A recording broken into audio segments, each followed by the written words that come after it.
Parliament के बाहर आज दो प्रोटेस्ट हो रहे हैं। एक तरफ ऑपोजिशन एमपीज है जो होम मिनिस्टर अमित शाह से जवाब मांग रहे हैं।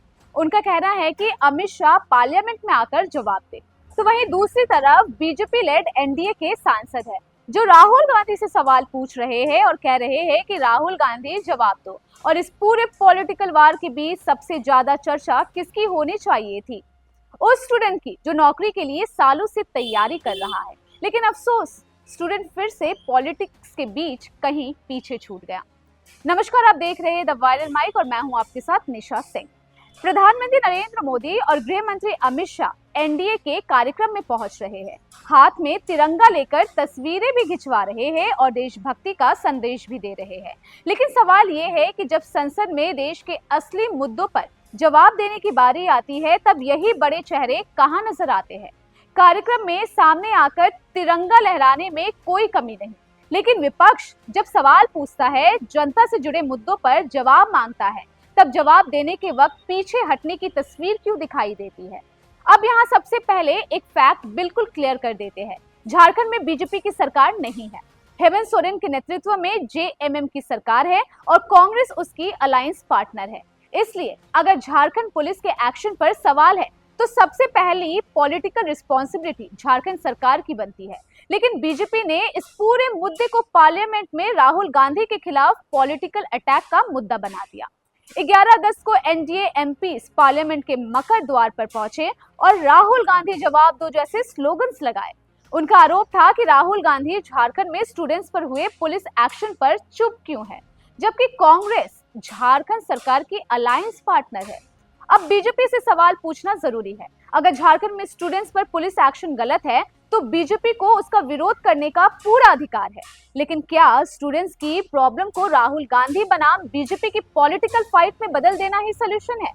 क्योंकि स्टूडेंट ने राहुल गांधी से नौकरी नहीं मांगी, स्टूडेंट ने बीजेपी से भी कोई पॉलिटिकल फेवर नहीं मांगा। स्टूडेंट चाहता है कि रिक्रूटमेंट प्रोसेस ट्रांसपेरेंट हो।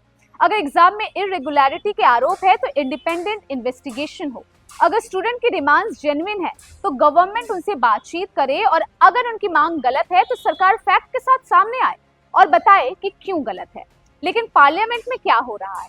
बीजेपी कह रही है राहुल गांधी झारखंड का जवाब दे, ऑपोजिशन कह रहा है अमित शाह दिल्ली का जवाब दे, और स्टूडेंट सोच रहा है कि मेरे एग्जाम और मेरे करियर का जवाब कौन देगा? यही इस पूरे कहानी का सबसे बड़ा सवाल है। अब बीजेपी के आर्गुमेंट को भी समझिए। बीजेपी का कहना है कि राहुल गांधी और कांग्रेस झारखंड में स्टूडेंट पर हुए लाठीचार्ज पर जवाब दे, क्योंकि कांग्रेस वहां रूलिंग अलायंस का हिस्सा है। बीजेपी सांसदों ने पार्लियामेंट के बाहर इसी मुद्दे को लेकर प्रोटेस्ट किया, लेकिन बीजेपी को एक सवाल का जवाब देना होगा। क्या अकाउंटेबिलिटी सिर्फ अलायंस पॉलिटिक्स देखकर तय होगी? अगर किसी स्टेट में कांग्रेस की अलायंस गवर्नमेंट है तो बीजेपी स्टूडेंट प्रोटेस्ट पर सवाल उठाएगी। बिल्कुल उठाइए, लेकिन फिर यही प्रिंसिपल हर जगह लागू होना चाहिए। जहां बीजेपी या एनडीए की सरकार है वहां स्टूडेंट प्रोटेस्ट करे तो भी सरकार से सवाल पूछा जाना चाहिए, क्योंकि लाठी किसी पार्टी के झंडे को नहीं लगती, लाठी स्टूडेंट को लगती है। वाटर कैनन बीजेपी सपोर्टर्स या कांग्रेस सपोर्टर्स को देखकर नहीं छोड़ा जाता। पुलिस एक्शन का असर स्टूडेंट पर पड़ता है।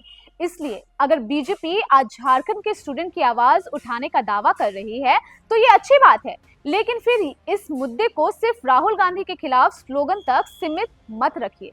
स्टूडेंट के मुद्दे पर पार्लियामेंट में प्रॉपर डिस्कशन कराइए। पूछिए कि कथित गड़बड़ियां की जांच कहां तक पहुंची। पूछिए कि स्टूडेंट की डिमांड्स क्या है। ये भी पूछिए कि झारखंड सरकार ने उनसे कितनी बार बात की, और पूछिए कि पुलिस एक्शन की जरूरत क्यों पड़ी। क्योंकि बीजेपी के सांसद पार्लियामेंट के बाहर खड़े होकर राहुल गांधी जवाब दो कह रहे हैं, लेकिन देश का युवा पूछ रहा है कि हमारा फ्यूचर का जवाब कौन देगा। दूसरी तरफ ऑपोजिशन का कहना है कि दिल्ली में स्टूडेंट प्रोटेस्टर्स के खिलाफ हुई पुलिस एक्शन पर होम मिनिस्टर अमित शाह को जवाब देना चाहिए, क्योंकि Delhi police union home ministry के एडमिनिस्ट्रेटिव कंट्रोल में आती है। ऑपोजिशन अगर कहता है कि अमित शाह दिल्ली पुलिस एक्शन पर जवाब दे तो अमित शाह को जवाब देने दीजिए। पार्लियामेंट आखिर किस लिए है? क्या पार्लियामेंट सिर्फ एक दूसरे पर स्लोगन लगाने के लिए है? क्या पार्लियामेंट के बाहर प्रोटेस्ट करके और अंदर प्रोसीडिंग्स डिसरप्ट करके स्टूडेंट की समस्या सॉल्व होगी? नहीं होगी। और यहाँ बीजेपी सरकार से एक बड़ा सवाल इसलिए भी बनता है क्योंकि बीजेपी आज नेशनल लेवल पर पावर में है। उसके पास पार्लियामेंट में नंबर्स है, उसके पास गवर्नमेंट मशीनरीज है, उसके पास जवाब देने की जिम्मेदारी भी है। इसलिए बीजेपी को सिर्फ ऑपोजिशन को घेरने के बजाय ये भी दिखाना चाहिए कि वो स्टूडेंट्स की समस्याओं का इंस्टीट्यूशनल सोल्यूशन क्या दे रही है। क्योंकि आज झारखंड में स्टूडेंट सड़क पर है, कल किसी और स्टेट में स्टूडेंट सड़क पर हो सकते हैं।